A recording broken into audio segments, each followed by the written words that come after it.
Assalamualaikum warahmatullahi wabarakatuh. Perkenalkan, nama saya Muhammad Rifki Abrar. Saya berkuliah di Universitas Pancabakti Pontianak.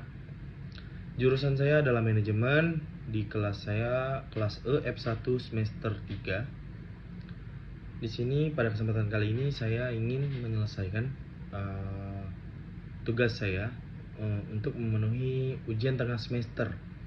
Ujian tengah semester kali ini di mata kuliah Anggaran Perusahaan yang dibimbing langsung oleh dosen saya sendiri, Ibu Rikola Dewi Rawa, SEME. Tanggal hari ini 10 November 2023. Kali ini untuk mengajarkan ujian tengah semester. Langsung saja ke soal. Soal nomor 1 berbunyi, silakan saudara jelaskan konsep dasar anggaran dari pengertian, sifat, tujuan, dan jenisnya. Jawaban saya adalah menurut Garrison, Noren, dan Brewer 2007 petik 24, anggaran adalah rencana terperinci tentang perolehan dan penggunaan sumber daya keuangan dan sumber daya lainnya selama suatu periode waktu tertentu. Anggaran bertujuan untuk mengkomunikasikan harapan dan tujuan manajemen sehingga anggaran yang disusun bisa mendapatkan dukungan dan dipahami oleh pihak-pihak terkait. Jenis-jenis anggaran dalam perusahaan terbagi menjadi 1.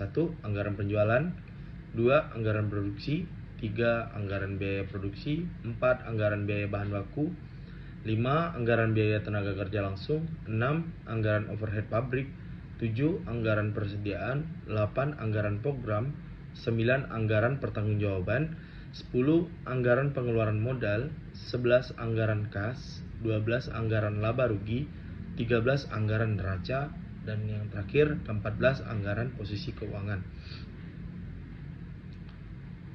Lanjut ke nomor 2. Jelaskan perbedaan antara anggaran dan penganggaran. Jawaban saya di sini adalah anggaran adalah hasil yang diperoleh setelah menyelesaikan fungsi perencanaan. Sedangkan penganggaran atau budgeting adalah suatu proses, yakni mulai dari tahap persiapan, penyusunan rencana, pengumpulan data informasi yang diperlukan, pembagian tugas perencanaan, penyusunan rencana itu sendiri, serta implementasi rencana sampai selesai. Lanjut ke nomor 3.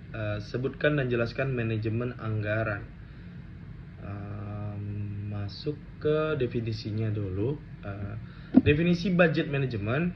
Budget manajemen atau manajemen anggaran adalah proses memperkirakan pendapatan atau harta yang dimiliki dengan pengeluaran untuk kebutuhan di masa depan.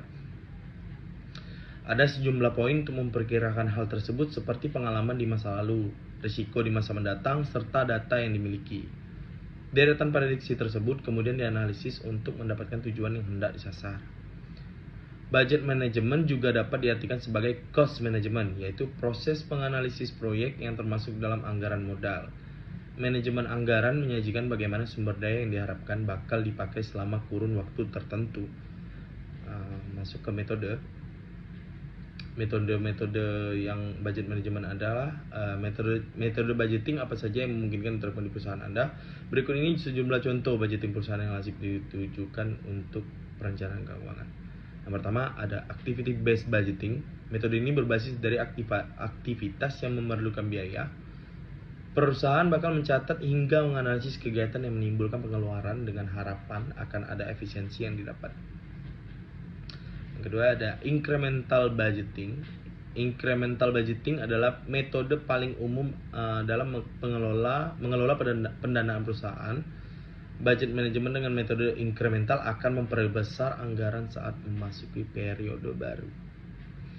Kenaikan anggaran didasari sejumlah pertimbangan seperti prediksi kenaikan harga, inflasi, hingga biaya penjualan. Lanjut ke yang terakhir, zero based budgeting. Metode ini memakai asumsi semua anggaran perusahaan adalah nol. Hal tersebut berkebalikan dengan activity based budgeting yang pertama tadi, yang bercorak analisis dan riset mendalam. Meski memakai asumsi anggaran sama dengan nol, metode ini sangat ketat dalam menghindari pengeluaran perusahaan yang tidak krusial. Fungsi dan tujuan budget management. masuk ke fungsi ya.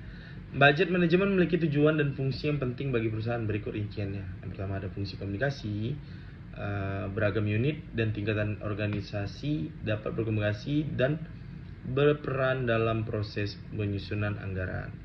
Fungsi perencanaan, manajemen anggaran dapat bermanfaat sebagai perencanaan dengan mempertimbangkan tujuan, sumber ekonomi, serta kendala yang dihadapi di masa mendatang. Yang ketiga ada fungsi koordinasi. Budgeting dapat sebagai sarana menjalin koordinasi dari kebijakan berbagai unit yang ada dalam perusahaan. Dengan demikian, perusahaan dapat bekerja dengan baik untuk mencapai tujuannya. Yang keempat ada fungsi motivasi.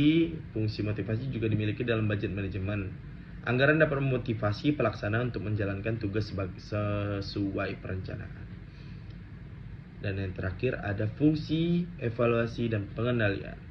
Anggaran dapat menjadi alat pengendalian kegiatan. Hal ini karena anggaran yang sudah disetujui menjadi komitmen pelaksana dalam penyusunan anggaran tersebut. Oke, selesai semua. Yang dari nomor 3 tadi tentang sebutkan dan jelaskan manajemen anggaran. Lanjut ke nomor 4. Nomor 4 bunyi soalnya adalah sebutkan dan jelaskan perbedaan anggaran operasional dan anggaran keuangan. Jadi saya di sini dapat definisi tentang anggaran operasional adalah biasanya merinci hal-hal yang seperti biaya tetap dan variabel pendapatan dan pengeluaran lainnya. Seperti anggaran bisnis biasa, banyak bisnis cenderung membuat anggaran operasional tahunan baru di akhir tahun. Dengan begitu mereka dapat merencanakan anggaran mereka sepanjang tahun dan menetapkan tujuan keuangan, namun tidak ada yang diatur dalam batu. Sedangkan anggaran keuangan atau financial budget adalah anggaran yang berisi taksiran-taksiran tentang kegiatan-kegiatan dan kondisi finansial perusahaan dalam jangka waktu atau periode tertentu yang akan datang. Lanjut ke nomor yang terakhir, masih nomor 5. Lanjut ke nomor 5, sebutkan dan jelaskan pengertian dan manfaat anggaran penjualan. Jawaban saya, anggaran penjualan adalah anggaran yang merencanakan penjualan perusahaan untuk periode yang akan datang. Anggaran penjualan digunakan sebagai salah satu alat bantu perusahaan dalam perencanaan dan pengendalian kegiatan penjualan perusahaan dalam rangka pencapaian laba optimal yang diinginkan. Anggaran penjualan mempunyai 3 kegunaan pokok, yaitu manfaat tadi ya. 1 sebagai pedoman kerja, kedua sebagai alat koordinasi kerja, dan yang terakhir adalah sebagai alat pengawasan kerja yang membantu manajemen dalam memimpin jalannya perusahaan. Lanjut ke nomor 6 yang terakhir, bunyinya adalah sebutkan dan jelaskan faktor-faktor yang harus diperhatikan dalam membuat anggaran penjualan. Jawaban saya adalah unsur penting untuk membuat anggaran penjualan adalah mengetahui taksiran kuantitas penjualan dan taksiran harga penjualan, pengalaman masa lalu, dan kondisi pasar. Unsur-unsur dalam membuat anggaran tersebut sangat penting diperhatikan agar perusahaan dapat menyusun anggaran secara efektif. Itulah faktor-faktornya ya tadi. Selesai 6 soal yang diberikan oleh Ibu Rikola Dewi Rawah. Terima kasih atas perhatiannya. Mohon maaf bila ada kesalahan. Semoga bermanfaat. Assalamualaikum warahmatullahi wabarakatuh.